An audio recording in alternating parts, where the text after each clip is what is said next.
Amis joueurs, bonjour, je suis ravi de vous retrouver pour une toute nouvelle vidéo sur Il était un jeu. Ouais, le temps aujourd'hui il est pas super, mais on va pas se laisser abattre, on va parler d'un nouveau jeu immédiatement. Car aujourd'hui je vais vous parler d'un jeu qui est archi connu et dont le nom évoque les profondeurs océaniques, mais cette fois-ci dans un format mini. Et ce jeu, c'est Conspiracy.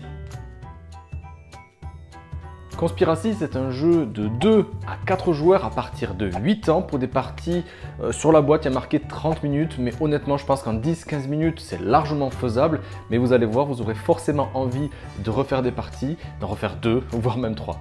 À l'Assemblée océanique du Sénat, intrigue et corruption rythment la vie des profondeurs. On va devoir lutter contre ses adversaires pour le pouvoir et l'influence. Le but va être de recruter des seigneurs des océans pour prendre l'avantage avant que nos adversaires ne les détournent contre nous. Et aussi d'organiser la meilleure chambre sénatoriale. Vous l'aurez compris, là, c'est du sérieux. Soyez prêts à tout tenter pour vous asseoir sur le trône du pouvoir et pour régner en maître incontesté sur le monde d'Abyss. Et je vous en parle maintenant.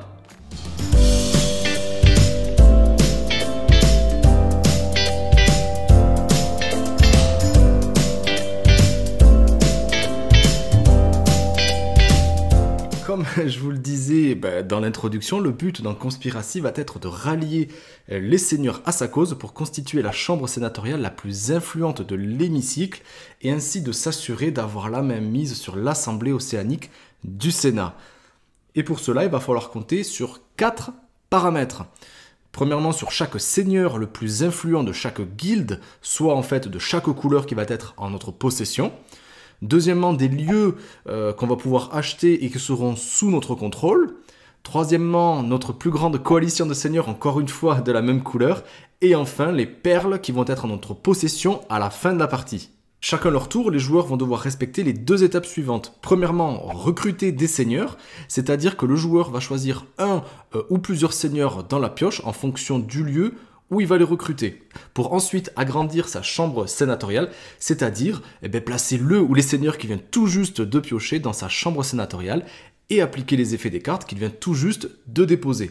Donc pour recruter les seigneurs, on va avoir 2 choix, 2 possibilités. La première option sera de choisir 1, 2 ou 3 cartes sur le dessus de la pioche des seigneurs et il devra les poser à la vue de tous sur la table et ensuite on va devoir faire un choix car il ne pourra en garder qu'une seule et l'ajouter à sa chambre sénatoriale. Les cartes restantes vont être défaussées face visible et réparties selon la couleur dans différentes piles de défausses. Donc en fait, il va pouvoir y avoir jusqu'à 5 défausses, chacune représentant une couleur bien distincte. Et ainsi, les seigneurs d'une même défausse vont être superposés en décalé, de sorte à ce que les points d'influence, ce sont ces petits chiffres là qu'on peut voir juste dans l'angle en haut à gauche de chacune des cartes, puissent être vus par tout le monde et à tout moment.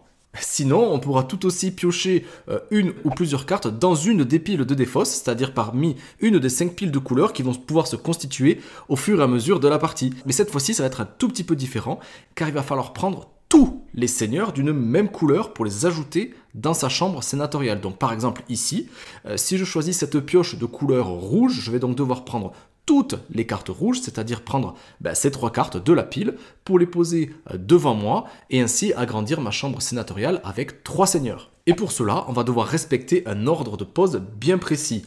On devra toujours ajouter le ou les seigneurs en les posant de gauche à droite et de haut en bas. En gros, cela va prendre la forme d'une sorte de pyramide inversée, comme on peut le voir juste ici. Si un joueur a pu recruter plusieurs seigneurs, c'est-à-dire donc en les prenant directement dans une défausse, il pourra alors les disposer dans l'ordre qu'il souhaite. Et cela va avoir quand même un petit peu d'importance car on va pouvoir activer les pouvoirs de chacune de ces cartes dans ce même ordre. Déjà, on va vérifier les points d'influence du seigneur qu'on vient juste de poser. Si c'est la première carte de cette couleur, ou si c'est une carte avec des points d'influence plus élevés de la même couleur, alors on va positionner immédiatement le pion blason de cette couleur sur cette carte. En fait, ce blason, il va représenter le seigneur le plus influent de sa classe dans notre chambre et va servir pour le décompte des points à la fin car seul le seigneur le plus influent, donc avec le plus gros chiffre, de chaque couleur dans la chambre sénatoriale va être comptabilisé. Les cartes avec 1 et 2 points d'influence rapportent soit une clé d'argent pour les cartes 1, soit une clé d'or pour les cartes 2. Et quand on arrivera à placer dans sa chambre soit 2 clés identiques, soit 3 clés, mais pas forcément de manière successive, ça pourra être des cartes espacées par d'autres cartes, on pourra alors prendre immédiatement le contrôle d'un lieu. Et les lieux, ce sont ces petites cartes qu'on aura mis de côté pendant la mise en place, avec en début de partie une carte révélée, face visible. Et un peu à la manière des cartes seigneurs, on va avoir le choix. Soit de prendre une carte déjà révélée, soit de piocher dans la pioche des cartes lieux, cette fois-ci, 1, 2 ou 3 cartes. D'en choisir une seule et de poser les autres face visible à disposition pour les prochaines combinaisons de clés qui pourraient être faites par les joueurs. Et on va alors poser ce lieu sur la dernière carte qui comportait une clé et activer son pouvoir si le lieu en possédait un. Et le décompte des clés repartira à 0, donc attention à bien placer les cartes selon ce qu'on voudrait en faire. On pourra par exemple forcer les adversaires à devoir obligatoirement prendre la première carte de la pioche seigneur et de la poser, au lieu de leur laisser le choix, de faire gagner des perles supplémentaires ou encore de donner des points de victoire en fonction du symbole affiché. Ici par exemple, on aura ainsi 2 points par lieu sous notre contrôle, ou encore là des points bonus en fonction du nombre de cartes de la couleur affichée sur notre terrain à la fin de la partie. Ici, ce sera donc 1 point pour chaque carte jaune. Et bien sûr, chaque lieu va en plus nous donner des points de victoire selon son effet. Et il en existe bien d'autres. En gros, il en existe plus de 20 cartes lieux différentes, et à chaque fois, bien sûr, avec un effet différent. Ensuite, on retrouve les cartes avec 3 et 4 points d'influence, avec cette icône de perles, ce qui signifie simplement qu'on va pouvoir gagner 1 ou 2 perles. Le premier des joueurs qui va gagner 1 ou plusieurs perles va prendre immédiatement le pion maître des perles. Il va placer le pion perle sur le chiffre de la piste des perles correspondant au nombre de perles qu'il vient tout juste de gagner. Et s'il gagne d'autres perles par la suite, il va simplement faire avancer son pion sur la piste. Et si un adversaire atteint le total de perles détenues par le maître des perles, alors il va lui prendre immédiatement le pion maître des perles pour en devenir le maître. Et si il le dépasse, il prend aussi ce jeton et va faire avancer le pion sur la piste des perles. Et en fin de partie, il n'y aura qu'un seul joueur avec le jeton maître des perles et qui va gagner 5 points. Et enfin est venu le moment de la coalition, et c'est là que le placement des seigneurs sur notre pyramide va avoir toute son importance, et ça va être la 4e façon de marquer des points. Parce qu'en fin de partie, on va devoir comptabiliser les seigneurs qui seront placés à côté de leurs acolytes de la même guilde. Ils formeront alors une coalition, et ce sera la plus grande coalition qui va nous faire remporter 3 points par seigneur de cette couleur. Explication. En fin de partie, j'ai réussi à placer 15 cartes dans ma pyramide, mais je peux voir que j'ai réussi à placer 5 cartes jaunes de manière contiguë, ce qui représente ma plus grande coalition. Je vais donc marquer 5 fois 3 points, soit 15 points. Et la partie va prendre fin quand un joueur aura placé sa 15e et dernière carte dans sa pyramide. Les autres joueurs vont alors avoir tout juste un tour pour tenter d'engranger un maximum de points avant de passer au décompte. Et juste à noter que si un joueur déclenche la fin de la partie en choisissant de recruter ses derniers seigneurs à travers une défausse, il va pouvoir choisir les seigneurs de son choix, les placer encore une fois dans l'ordre qu'il souhaite pour compléter sa chambre et remettre les cartes qui lui restaient dans la défausse. Et on va maintenant pouvoir comptabiliser les points avec 1. La somme des points d'influence rapportés par les seigneurs les plus puissants de chaque guilde de couleur, et sur lesquels, si vous vous rappelez bien, on aura progressivement posé le pion blason de la même couleur. Ça va ainsi permettre de faciliter ce décompte. 2. Les points de victoire rapportés par les lieux qu'on aura mis sous notre contrôle. Et on appliquera aussi leur effet s'ils en avaient. 3. Les fameux points rapportés par sa plus grande coalition dans sa chambre sénatoriale, en marquant 3 points par seigneur. Et enfin, 4 pour le maître des perles qui va remporter 5 points bonus. Et je ne vous ai pas parlé des cartes seigneurs avec des valeurs de 0 et de 6 points d'influence, et c'est volontaire parce que je pense qu'il faut d'abord comprendre les règles et les mécanismes qu'on vient de voir pour mieux assimiler leurs caractéristiques. Les seigneurs 0 vont permettre, si on le souhaite, d'interchanger 2 cartes dans notre chambre, sauf les cartes avec les clés, donc pas les cartes 1 ni 2. Et les seigneurs les plus influents avec la valeur de 6 vont nous obliger à déposer la première carte du dessus de la pioche dans la défausse de la couleur du seigneur, tout juste pioché.